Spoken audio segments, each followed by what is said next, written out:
What's up everyone and welcome back to the MMA Zone. Today, let's get started with Conor McGregor vs. Michael Chandler update.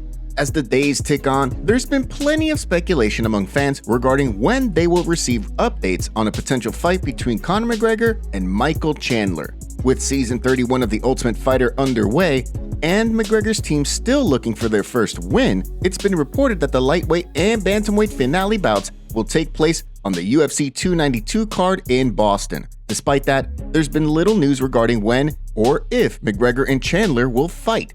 Although the 6-month deadline leading up to the UFC's end-of-year pay-per-view in December has come and gone, Michael Chandler remains optimistic that he and McGregor wind up fighting within the 6 months, despite the ongoing uncertainty regarding the Irish star's standing with USADA. During a recent interview with Hall of Famer Daniel Cormier, Iron Mike gave the latest update on the bout, revealing that there are talks happening every single day. Yeah, supposedly there was a countdown with USADA, 6 months and all that other stuff. That's not for me to choose or decide. Has there been exemptions before? People are talking about exemptions. Of course, that's all on the table. All I know is I'm controlling the controllables. And I also know that either way, I'm going to keep on moving forward. And I do believe I fight Conor within the next 6 months. For his part, McGregor has been dealing with an ongoing investigation stemming from sexual assault allegations made by a woman at the NBA Finals. While McGregor and his team have continued to deny the allegations, fans have wondered whether the situation could wind up contributing to the delay in McGregor's return. During a recent interview with TMZ Sports, McGregor both thanked his fans for their ongoing support, while also stating that he's looking to get a fight booked. As Chandler has pointed out, Season 31 of The Ultimate Fighter is still ongoing, and as a result, there's still time for a fight to be finalized before the end of the season. Stay tuned for updates as they become available. Sean Strickland spars fan. In the age of social media, it isn't uncommon to see social media users calling out fighters. While most of these callouts don't go anywhere, occasionally the trolls in question follow through on their challenges, resulting in hilarious sparring sessions. Sean Strickland recently featured an individual on his Instagram this week who followed through on an invite from Strickland to train after the two ran into one another, leading to a controlled beatdown from the UFC middleweight. After dropping his opponent twice during the round, Strickland took to Instagram to joke about the situation and welcomed the individual to the Extreme Couture team. Strickland, of course, is gearing up to fight Abus Magomedov this weekend after returning to the win column with a unanimous decision win over Nasruddin Imavov back in January. That win snapped a 2-fight skid that saw Strickland KO'd by Alex Pereira at UFC 276 before he then dropped a narrow split decision to Jared Cannonier in December. From the looks of things, Strickland managed to make it through the sparring session unscathed ahead of his scheduled bout. Sean O'Malley exposes Aljo. At UFC 292, Sugar Sean O'Malley and Aljamain Sterling will compete in a highly anticipated bantamweight title fight that could wind up being the Funkmaster's last bout at 135 pounds. Ahead of the fight, Sterling has made it clear that his intentions are to move up in weight in order for his friend and teammate Merab Dvalishvili to compete for the title. During a recent episode of the Timbo Sugar Show, the #1 contender was asked whether a win would make him the owner of the Lamborghini that UFC President Dana White gifted to Sterling. As O'Malley quickly pointed out, White did not purchase Sterling a Lamborghini as a gift after all. The people that rented him that Lambo posted on their Instagram that said, "Champs rent from champs." You rented the Lambo. Damn, that's fire, Aljo. I know. I wanted to make a funny video saying, "Yeah, Dana just bought me a house." It's like, Dana doesn't fucking buy new shit. So far, no response yet from Sterling or White. However, the champion previously made it sound as though the Lamborghini was a gift from White after he agreed to take the fight with O'Malley in Boston. The gesture led many to believe that the war of words between the champion and White was now water under the bridge. However, from the sounds of things, maybe there's more to the story than expected. With the fight between the two rapidly approaching on August 19th, many are wondering whether or not White or Sterling wind up being asked about the situation during one of the Fight Week's media scrums, or during the UFC 292 Fight Week press conference. When the two step inside the octagon at UFC 292 in Boston, how do you see things playing out? Drop your predictions in the comment section down below. Before we continue, make sure you give that like button some love and be sure to subscribe to the MMA Zone for all of the latest news.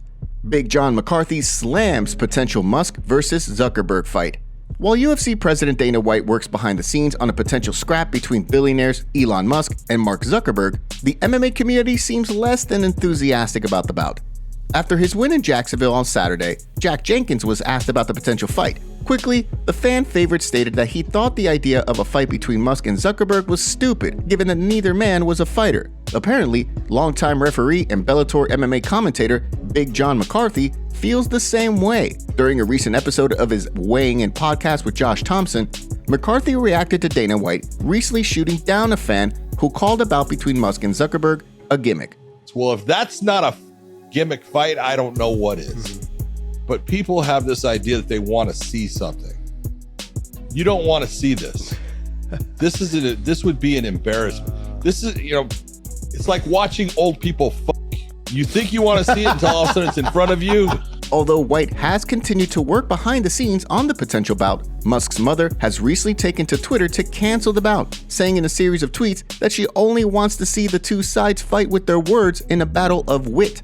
According to Chael Sonnen, who spoke on the MMA Hour, Zuckerberg told him that he wanted to fight Musk at UFC 300, which is expected to take place in either April or May, depending on the UFC's pay-per-view schedule. Since then, however, Zuckerberg's team has refuted Sonnen's claims, saying that the Meta CEO has not been in contact with the former title challenger. Stay tuned for updates on the fight as they become available. Arman Tsarukyan eyeing rematch with Islam Makhachev. Back in 2019, Arman Tsarukyan proved to the world that he could compete with the best of the best in the UFC when he fought Islam Makhachev to a decision on short notice. Although he lost that fight, the fact that he was able to take a fighter of Makhachev's pedigree to a decision when the odds were so lopsided heading into the fight gave him hope that he can be the one to eventually dethrone Makhachev when the two finally square off inside the octagon. After picking up a third-round TKO win over Joaquim Silva at UFC Fight Night Vettori vs. Cannonier earlier this month, Tsarukyan has his sights set on a rematch with Makhachev, this time with the lightweight title on the line. During a recent interview with James Lynch, he spoke about a potential rematch between he and the lightweight champion all these years later. He has a good clinch. But I think my footwork, my kicks, and my boxing much better. But yeah, he has good things on striking too. We gotta be careful. So I know how can I beat him, and I want to show that everybody. I need a 8 weeks. Yeah, it's gonna be tough fight, but I know I believe myself, and I'll go there just for win.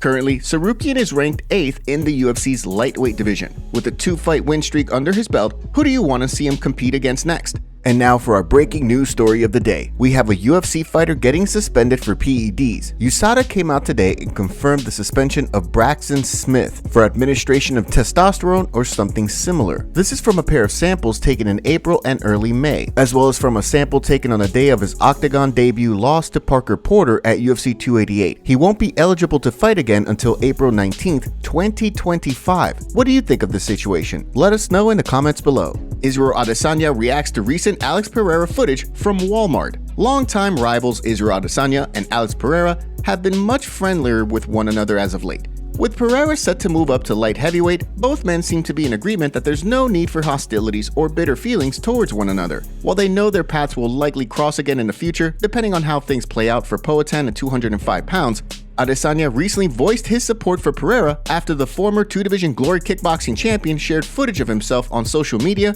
being followed around Walmart. As he shopped, the former UFC champion continued to hold up the camera periodically, showing that a Walmart employee was continuing to follow him around the store. The situation caught the attention of Israel Adesanya, who tweeted that he wished the employee had tried Pereira. In addition, he shared that he too gets followed around shops, giving him plenty of reason to be disgusted with the treatment Pereira received. While many were quick to voice support for both fighters, some fans suggested a more innocent reason, proposing that maybe the man wanted an autograph or a photo but was simply too scared to ask. What do you make of the situation? Drop your thoughts in the comment section below.